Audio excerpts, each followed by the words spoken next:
jadi merindukan tausiahnya buat kakek-kakek, nenek-nenek. Oke. Ya, langsung aja Siap. ya. Ya, Siap ya, langsung ya. Baik, bismillahirrahmanirrahim. Alhamdulillahirabbil alamin. Allahumma shalli ala Muhammad wa ala ali Muhammad. Sahabat-sahabat kami semua, wabil khusus sahabat kami di PB, teman belajar malam, teman buat paper dan sebagainya, Pak Hardi Mulia. Ini saya biasanya kalau kayak begini nih saya suka kasih kuis ya. Kita sekarang kasih kuis ya. Seperti biasa, ntar kita akan kasih banyak kuis. Jawab kuisnya di chatroom ya. Jawab kuisnya chatroom. Ntar kalau bisa jawab kuisnya dengan tepat dan paling cepat, nanti menjadi pemenang kuis. Dan setiap pemenang kuis nanti dapat gocap, oke? Dapat 50.000. Ntar panitia kasih tahu aja ke sekretaris saya daftar pemenang kuisnya. Ntar segera kita transfer duitnya kepada para pemenang kuisnya, oke? Ini supaya biar seru-seruan aja, oke? Rasulullah Shallallahu Alaihi Wasallam pernah bersabda, ini kita langsung masuk aja ya, hadis nih. Ini hadis qudsi. Rasulullah SAW pernah bersabda, apabila aku berikan umur yang panjang kepada hamba-hambaku. Nah, ini kita udah umur 60-an ya, jadi kita mulai dengan hadis ini. Apabila aku berikan umur yang panjang kepada hamba-hambaku sehingga mencapai 40 tahun, nah, 40 tahun ya, maka akan aku jauhkan hambaku itu dari 3 jenis penyakit. Yang pertama penyakit gila, yang kedua penyakit sopak. Sopak itu yang kulitnya putih, coklat, gitu-gitu kan. Dan yang ketiga adalah aku jauhkan dari penyakit kusta. Ini janji Allah. Allah kemudian melanjutkan lagi dalam hadis qudsi tersebut. Dan apabila aku berikan umur lebih panjang lagi, sehingga mencapai 50 tahun, maka akan aku mudahkan perhitungannya. Akan aku mudahkan hisabnya. Nah, biasanya kita kalau udah umur 50 tahun tuh, sholat tuh kadang-kadang lupa 2 rakaat atau 3 rakaat. Kadang-kadang mulai 50 tahun lah kita mulai. Sehingga Allah bilang, aku ringankan perhitungannya untuk hamba-hambaku. Apabila aku berikan umur lebih panjang lagi, mencapai umur 60 tahun. Nah, seumuran kita. Apabila aku berikan umur lebih panjang lagi sehingga mencapai 60 tahun, kata Allah dalam hadis qudsi itu, maka akan aku condongkan hatinya padaku. Nah, jadi kalau udah umur 60 tahun, kita bawaannya ini condong untuk taubat. Kalau udah umur 60 tahun, kita condong hati kita untuk lebih mendekatkan diri kepada Allah.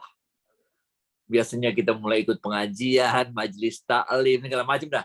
Yang bagian suruh dugem-dugem udah kagak sanggup lagi, bener gak? Mau diajakin nonton midnight, kagak sanggup lagi, bener gak? Itu udah nggak, baunya bukan parfum lagi, baunya udah minyak kutus-kutus, bener gak? Jadi ketika kita umur 60 tahun, secara fisik, kita semakin lemah untuk melakukan macam-macam maksiat, sehingga di umur 60 tahun ini Allah condongkan hati kita untuk lebih mendekat kepada Allah. Nah, dalam hadis itu disebutkan lagi, dan apabila aku berikan umur lebih panjang lagi, sehingga hambaku itu mencapai umur 70 tahun, maka akan aku memasukkan dia ke dalam golongan orang-orang yang dicintai para malaikat. Nah, ini sebabnya di dalam budaya kita di Indonesia, begitu juga budaya di Cina, budaya di Jepang, budaya di Timur lah, kita sangat menghormati orang-orang yang tua. Nah, ini salah satu dalilnya. Karena kalau orang udah umur 70 tahun itu, dia udah masuk ke dalam golongan orang-orang yang dicintai oleh para malaikat. Apabila aku berikan umur lebih panjang lagi, kata Allah, sehingga hambaku itu mencapai umur 80 tahun. 80 tahun nih. Aku akan hanya mencatat kebaikannya saja dan tidak lagi mencatat keburukannya. Ini. Kalau udah 80 tahun, Allah pokoknya nyatatnya kebaikannya dah. Keburukannya udah nggak dicatat lagi sama Allah. Apabila aku berikan umur lebih panjang lagi mencapai 90 tahun, maka akan aku ampuni semua dosa-dosanya. Ini kalau udah umur 90 tahun. Dan apabila aku berikan umur lebih panjang lagi, mencapai 100 tahun atau lebih, kata Allah, maka akan aku catat kebiasaan baiknya ketika dia muda, walaupun tidak lagi dilakukan pada usia tuanya. Misalnya kalau kita muda sering sholat duha, udah umur 100 tahun nggak sholat duha, tetap dicatat pahala sholat duhanya. Kita waktu muda sering tahajud, udah 100 tahun nggak sholat tahajud lagi, tetap dicatat pahala tahajudnya. Kita sering sedekah, waktu muda, umur 100 tahun kita udah nggak bisa sedekah lagi, tetap dicatat seakan-akan kita tetap bersedekah pada umur 100 tahun tersebut. Nah, inilah sebetulnya yang ingin kita sampaikan. Sebetulnya dengan perjalanan kehidupan kita, dari umur kita yang muda sampai umur kita yang tua, Allah memberikan berbagai cobaan hidup kepada kita. Nah, ini. Yang dengan cobaan hidup itu yang bermacam-macam, berbagai kelapangan, kesempitan, berbagai sakit, kemudian sembuh, miskin, kemudian kaya, dan seterusnya, berbagai percobaan hidup yang kita lewati. Itulah kemudian Allah memberikan tahapan-tahapan seperti yang disebutkan dalam hadis tersebut. Untuk itu Allah memberikan bekal kepada kita dalam menjalani kehidupan yang bermacam-macam ini. Kesedihan, kebahagiaan, kesempitan, kelapangan, dan sebagainya. Dalam menjalani hidup yang penuh cobaan itu, Allah menjanjikan satu hal. Siap-siap nih, kuis pertama nih ya. Kuis pertama. Jawabnya di chatroom ya. Jawabnya di chatroom ya. Allah janjikan, Allah tidak akan memberikan cobaan yang melebihi kemampuan kita untuk menanggungnya. Atau dalam Al-Quran disebut, siap-siap ucap, la yukallifullahu nafsan illa titik. Jawabnya di chatroom. La yukallifullahu nafsan illa titik. Jawabnya di chatroom. Chatroom. Kalau pakai voice bingung kita ntar siapa yang menangnya, benar ya? Jadi jawabnya di chatroom ya. Nah, ini janji. Ini janji. Susah yang ngetik ya? Ya udah voice dah, boleh dah. Iya, kalau udah umuran gini kadang-kadang agak susah ngetik kali ya. Oke. Jadi ini yang pertama yang dijanjikan oleh Allah. Benar gak? Jangan khawatir dalam menjalani hidup ini. Terserah pensiun, nggak penting. Nggak ada urusannya pensiun sama rezeki. Pensiun mah boleh pensiun, rezeki tetap dijamin oleh Allah. Bagaimanapun kesulitan hidup yang kita jalani, tenang aja kata Allah. Nggak bakal kesulitan itu melebihi kemampuan kita untuk menanggungnya. Ini janji Allah yang pertama. Yang kedua, janji Allah. Allah juga menjanjikan, bukan saja Allah tidak akan memberikan cobaan kepada kita yang melebihi kemampuan kita untuk menanggungnya, tapi Allah juga menjanjikan yang kedua. Siap-siap gocap lagi. Allah menjanjikan setiap kali Allah menurunkan kesulitan kepada kita, Allah akan menurunkan berbarengan dengan kesulitan itu berbagai macam kemudahan. Yang di dalam Al-Quran disebutkan, siap-siap gocap nih. Fa inna ma'al usri yusra, inna ma'al usri baca. Fa inna ma'al usri yusra, inna ma'al usri titik. Nah, ini janji Allah yang kedua. Itu sebabnya ketika kita menjalani kehidupan ini, kita nggak boleh merasa khawatir. Benar nggak? Karena kita yakin betul Allah telah ada dua janjinya Allah kepada kita. Yang pertama, la yukallifullahu nafsan illa wus'aha. Tenang aja men, nggak bakal kita dibebani sesuatu yang melebihi kemampuan kita. Yang kedua, Allah hibur kita. Setiap kali Allah memberikan kesulitan kepada kita, pada saat yang berbarengan Allah akan mengirimkan berbagai kemudahan bagi kita.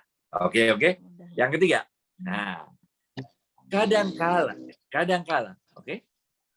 Kadang-kala Walaupun kita telah diberikan berbagai kemudahan-kemudahan bagi Allah, kita dikasih kesulitan sama Allah. Pada saat yang sama Allah memberikan berbagai kemudahan kepada kita. Persoalan kita udah selesai. Kita telah dilepaskan dari persoalan yang kita hadapi. Allah telah memberikan jalan keluar dari kesulitan yang kita hadapi. Tapi kita sebagai manusia kadang-kadang masih kesel sama orang yang menzolimi kita. Kita itu hidup karena dizolimi oleh orang lain. Ada orang yang nipu kita, kita dizolimi. Ada orang yang nyuri hak kita, kita dizolimi. Ada orang yang nahan hak kita, kita dizolimi. Ada orang yang hianat kita dizolimi. Nah, posisi kita dizolimi ini Allah telah berikan fa inna ma'al usri yusra, inna ma'al usri yusra. Sebetulnya kesulitan-kesulitan yang timbulkan akibat orang menzolimi kita itu sebetulnya udah hilang. Udah diberikan berbagai kemudahan oleh Allah. Tapi kita karena dizolimi orang, tetap dongkol, tetap jengkel dengan orang yang menzolimi kita itu. Nah, oke. Nah, untuk yang jenis ini, nah, ini kalau yang kedua tadi janji Allah itu kata-kata bahasa Qur'annya ma'al, oke? Fa inna ma'al usri yusra, inna ma'al usri yusra, ma'al bersamaan dengan. Nah, untuk yang ini, kalau untuk diri kita beres dah pokoknya. Bersamaan dengan kesulitan ada kemudahan. Tapi untuk yang orang menzolimi kita itu, Allah menggunakan istilahnya itu di dalam surat Asy-Syu'ara ayat 227, mim ba'di ma zulimu. Nah, ini. Allah mengatakan dalam surat Asy-Syu'ara 227, mereka-mereka yang beriman, mereka yang beramal soleh, mereka yang banyak berzikir kepada Allah, akan kami berikan kemenangan kepada mereka mimba di mazulimu setelah mereka dizolimi oleh orang-orang itu. Dan lihatlah bagaimana akhir dari orang-orang yang zolim pada dirimu itu. Jadi ketika kita merasa terzolimi hidup kita nggak usah ngomel-ngomel, dendam segala macam, nggak usah. Tenang aja, men. Bener ya? Allah yang ngatur itu. Yang urusan kita sendiri kan Allah udah tolong. Kita sudah dilepaskan oleh Allah dari berbagai persoalan hidup kita. Sedangkan orang yang menzalimi kita nggak usah benci sama dia, kita nggak usah dendam sama dia, kita nggak usah kesel sama dia, kita nggak usah doain Allah supaya doain kepada Allah agar orang itu dilaknat segala macam, nggak usah, tenang aja, benar ya? Karena Allah memang menjanjikan mimba di mauzulimu. Nanti urusan gue, kata Allah, itu urusan gue, tenang aja lah, kata Allah, benar ya? Nah, ini yang ketiga. Sehingga hidup kita itu jadi tenang. Sehingga hidup kita itu jadi redo aja bawaan. Nah, ini yang diingatkan oleh Allah kepada kita, janji yang ketiga. Kita nggak usah ngedumel-dumel, nggak usah ngomel-ngomel sama orang yang zalim sama kita, nggak usah. Tapi kita redo aja menjalani semuanya. Karena Allah berfirman apa? Allah berfirman, ma asaba min musibatin illa biiznillah. Tidak ada satu musibah pun yang akan menimpamu kecuali dengan izinnya Allah. Kita masuk janji yang keempat. Oke? Kalau janji yang ketiga, kita diajarkan untuk redo apa-apa yang telah menjadi ketetapan Allah kepada kita. Maka yang keempat, Allah janjikan siapa-siapa yang mau, yang dapat mensyukuri nikmat yang telah diberikan oleh Allah pada kita, maka Allah akan menambah nikmatnya pada kita. Atau yang dalam Al-Quran disebut, siap-siap gocap, la in syakartum la azidan titik la in syakartum la azidan titik wala in kafartum inna azabila syadid. Oke? Siapa-siapa yang dapat mensyukuri nikmatku, kata Allah, akan aku tambahkan nikmatku padanya. Dan siapa-siapa yang tidak dapat mensyukuri nikmatku, maka hati-hati, azabku amat pedih. Oke, yang empat nih, keempat, benar ya. Jadi hidup kita jalin dengan penuh kesyukuran. Allah Maha Baik. Allah itu Ar-Rahmanur Rahim. Nggak peduli agamanya apa dah, nggak peduli orang sebuat dosa segede apa juga ada, Allah tetap Maha Baik. Contohnya Firaun. Firaun udah brengsek banget jadi orang, bener nggak? Ngaku-ngaku Tuhan lagi. Bener nggak? Tapi Allah tetap kasih kesempatan Firaun untuk bernapas. Allah tetap kasih kesempatan Firaun untuk hidup. Untuk hirup oksigen, bener nggak?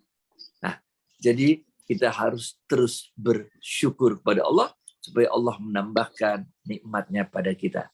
Yang kelima, oke. Kalau yang keempat tadi kita jalani hidup kita dengan penuh kesyukuran, maka yang kelima kita harus memahami bahwa betapapun kesulitan hidup yang telah kita alami, apalagi kalau udah umuran 60 gini, bodoh, macem-macem dah dinamika hidup, bener nggak? Udah kita alami dah segala macam dah, macem-macem, sedih semua, bukan macem-macem dah, bener nggak? Allah ingin mengingatkan kepada kita bahwa nikmat Allah kepada kita itu sungguh besar, yang di dalam surat Ar-Rahman disebutkan, siap-siap bocap, fabi ayyi ala'i rabbikuma titik fabi ayyi ala'i rabbikuma titik. Maka nikmat Allah mana lagi yang mau kita dustakan. Nah, oke. Allah udah baik banget sama kita deh. Kita udah berapa sering buat dosa, bener gak? Iya kan? Tapi Allah terus memberikan kebaikannya pada kita. Allah terus memberikan kesempatan kepada kita untuk memperbaiki diri. Allah terus menutupi aib-aib kita. Sehingga kita terus mempunyai kesempatan untuk bertaubat kepada Allah. Ini kita kaitkan dengan hadis yang pertama tadi. Di umur 60, inilah Allah akan mencondongkan hati kita untuk bertaubat, mendekatkan diri kepada Allah. Sehingga kita condong, kita memahami ini karena luar biasa kasih sayangnya Allah kepada kita. Betapapun banyak dosa yang sudah kita buat, tapi Allah tetap melimpahkan kasih sayangnya pada kita, memberi kesempatan kita untuk bertobat, menutup semua aib-aib kita. Bahkan Allah memberikan jalan keluar dari berbagai persoalan yang disebabkan oleh kezoliman yang kita buat sendiri. Ini. Tapi Allah atur sembilan rupa sehingga Allah mengingatkan kepada kita, fabi ayyi ala'i rabbikuma tukazimat tadi. Oke, yang keenam ya, sampai tujuh nih, 2 lagi habis nih, oke. Ketika kita memahami bahwa nikmat Allah itu begitu dahsyatnya kepada kita syukuri hidup ini, maka kita tidak boleh lupa syukur kita itu tidak cukup dengan alhamdulillah. Ibaratkan kita ini sebagai cawan, oke, yang diisi oleh Allah dengan berbagai kenikmatan, bagaikan cawan. Bayangin kita adalah wadah yang diisi oleh Allah dengan berbagai nikmatnya Allah. Fabi ayyi ala'i rabbikuma tukadziban itu, oke. Nah, karena cawan kita ini terlalu kecil untuk menampung semua nikmatnya Allah kepada kita, maka cawan ini akhirnya tidak bisa lagi menampung nikmat yang Allah berikan kepada kita, sehingga dia luber keluar. Apa yang mau kita katakan di nomor 6 ini? Jangan lupa kita harus selalu berbagi. Bentuk kesyukuran kita itu bukan sekedar untuk alhamdulillah saja, tapi bentuk kesyukuran kita itu kita wujudkan dengan berbagi kepada orang lain. Rasulullah SAW bersabda, bukan merupakan golongan kami, mereka siap-siap gocap. Bukan merupakan bagian dari golongan kami kalau dia bisa tidur dengan perut yang kenyang, padahal tetangganya tidak bisa tidur karena perutnya titik gocap. Oke? Bukan merupakan bagian dari kami, kata Rasul, kalau kalian bisa tidur dengan perut yang kenyang, padahal tetangga kalian tidak bisa tidur karena perutnya titik. Ini men, Islam model apa kita? Kalau kita cuma sibuk sholat sendirian, zikir sendirian, tapi nggak peduli sama tetangga kita yang kesulitan. Nah, Rasulullah SAW bersabda, siap-siap gocap. Khairun nas anfa'uhum titik titik titik. Khairun nas anfa'uhum titik titik titik. Sebaik-baik manusia adalah yang paling banyak memberi manfaat kepada manusia lainnya. Kita menjadikan diri kita menyediakan diri kita menjadi pralon-pralonnya Allah untuk menyampaikan rezeki dari Allah kepada makhluk-makhluk lain. Ini men. Jadi kita itu bukan sekedar bersyukur alhamdulillah, tapi syukur kita itu kita wujudkan dengan menjadikan diri kita, menyediakan diri kita menjadi pralonnya Allah untuk menyalurkan, menyampaikan rezekinya Allah kepada makhluk-makhluknya Allah. Ini nomor 6. Nomor 7, yang terakhir. Oke. Setelah kita menjalani hidup ini dengan penuh kesyukuran, termasuk dalam bentuk kesyukuran itu adalah dengan berbagi kepada sesama. Dengan berbagi kepada sesama, jadi peralonnya Allah, kita juga diingatkan. Ini. Tidak boleh sombong. Nggak boleh sombong. Kita jangan mentang-mentang udah jadi orang baik, dermawan, lalu kemudian kita jadi sombong. Nggak boleh, men. Karena sombong ini adalah nenek moyangnya dosa. Iblis diusir dari sorga karena iblis sombong. Allah mengatakan dalam sebuah hadis qudsinya, dan tidak akan masuk sorga seseorang yang di dalam dirinya ada kesombongan walaupun sekecil biji zarah. Iblis dulu diusir karena ketika Allah menciptakan Nabi Allah Adam alaihissalam, kemudian Allah menyuruh kepada para malaikatnya untuk sujud penghormatan kepada Nabi Allah Adam alaihissalam. Semua malaikat mengikuti taat kepada Allah untuk melakukan sujud penghormatan, tapi ada satu namanya iblis, yang iblis mengatakan, aku tidak mau melakukan sujud penghormatan kepada Adam. I'm better than him. Saya lebih baik daripada Adam. Ana khaira minhu khalaqtani min nar wa khalaqtahu min tin. Engkau telah ciptakan aku dari api, sedangkan engkau ciptakan Adam dari tanah. Enggak pantas-pantasnya kalau aku harus memberikan sujud penghormatan kepada Adam. Ini men. Nomor 7 yang terakhir. Kita boleh jadi orang sukses. Kita boleh jadi punya karir yang luar biasa. Kita boleh jadi punya rezeki, harta yang banyak, ilmu yang tinggi, bagus, alhamdulillah. Anak-anak soleh-solehah semua sukses hidupnya boleh. Tapi kita kagak boleh sombong. Karena kesombongan ini akan menghilangkan seluruh apa-apa yang telah kita lakukan, amal soleh yang kita lakukan karena kesombongan di dalam diri kita. Saya rasa demikian saja yang dapat kami sampaikan. Nanti jangan lupa kirim daftar pemenang kuisnya ke sekretaris saya. Insya Allah kita akan transfer uangnya kepada para pemenang, Rp50.000 untuk setiap pemenangnya. Oke, terima kasih banyak semua teman-teman. Assalamualaikum warahmatullahi wabarakatuh. Waalaikumsalam. Waalaikumsalam warahmatullahi wabarakatuh. Aku lupa sekretarismu namanya siapa, jangan ganti.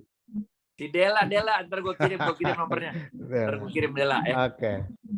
Baik, Pak Hardi, biar Pak Hardi dan teman-teman bisa melanjutkan silaturahimnya. Saya pamit ya. Oke, Dik, makasih banyak ya. Thank you. Assalamualaikum. Terima kasih Pak Ustadz. Sama-sama. Pak Ustadz. Mohon jazakallah kasihan Pak Ustadz. Amin. Alhamdulillah.